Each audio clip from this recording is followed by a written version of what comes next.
Cheers. A grand party, yet lurking danger. Franciscus got drunk and felt weak. By dawn, Elizabeth saw her husband as a masquerade ghost leaving. Faced with the unexpected, Elizabeth didn't shed a tear. Looking at the flies, she thought, this is not simple.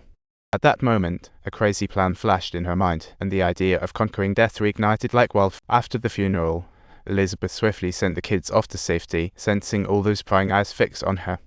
To solidify her position, she personally showed loyalty to the king, pledging to help him fend off external enemies. Everyone was eyeing this wealthy widow like a hawk, especially an old earl eager to propose. If you're thinking of remarrying, my proposal could make us even stronger. Elizabeth laughed it off, head held high. Your marital duty? Oh, not in centuries. Despite the family's long lineage, she hastily turned down the proposal. But soon, her gaze landed on the old earl's 21-year-old son, Tuso, and she thought, now, this is different. The moment their eyes met, she felt a jolt of electricity. Elizabeth eagerly dug into his background and found she had appointed him her future husband 21 years ago.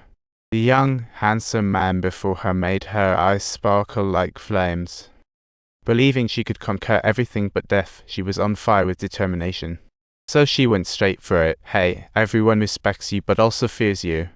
Please forgive me, I bear no grudges, it's just that some are skeptical because of you.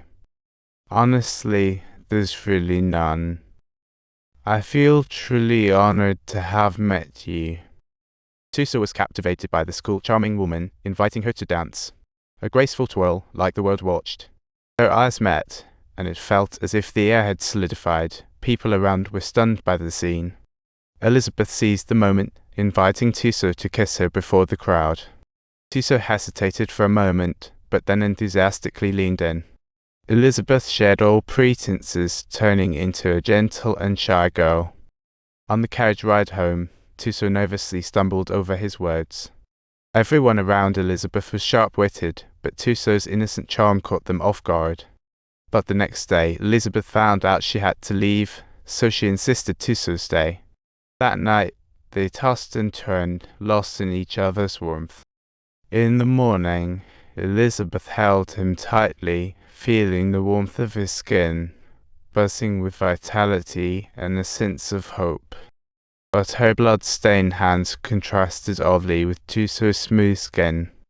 Suddenly, Tuso woke up. She couldn't wait to profess her feelings, promising to write to him every week. Back on the carriage, Elizabeth remained immersed in dreaming about their future, her heart overflowing with sweet and free anticipation. Yet the lurking fear within her made her anxious about her aging looks. Once home, she couldn't wait to start her skincare routine. The maid teased, I thought you were tough. That form of love should not serve as a hindrance.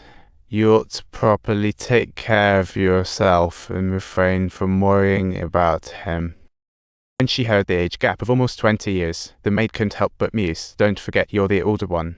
But those words stabbed Elizabeth's heart, making her acutely aware of the cruelty of age.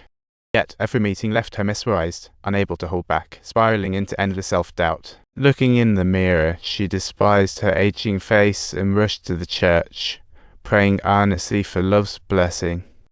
Each day, she waited anxiously at the castle for Tuso's letters, but one day, they suddenly stopped.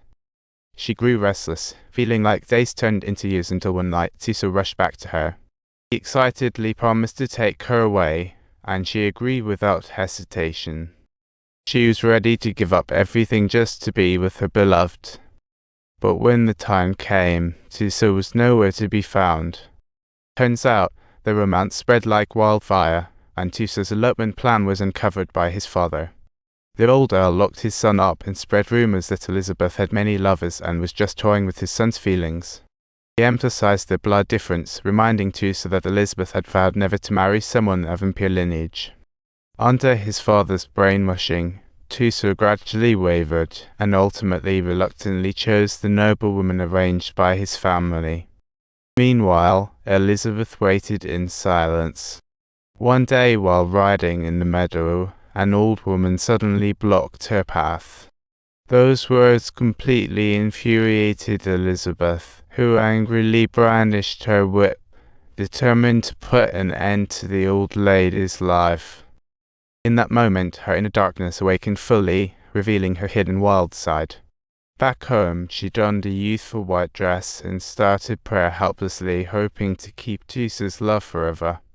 She sewed Tusa's hair into the area over her heart, believing it could eternally bind his heart to hers. After that, she lost her appetite, wallowing in misery until the old earl and Tusa broke up with her.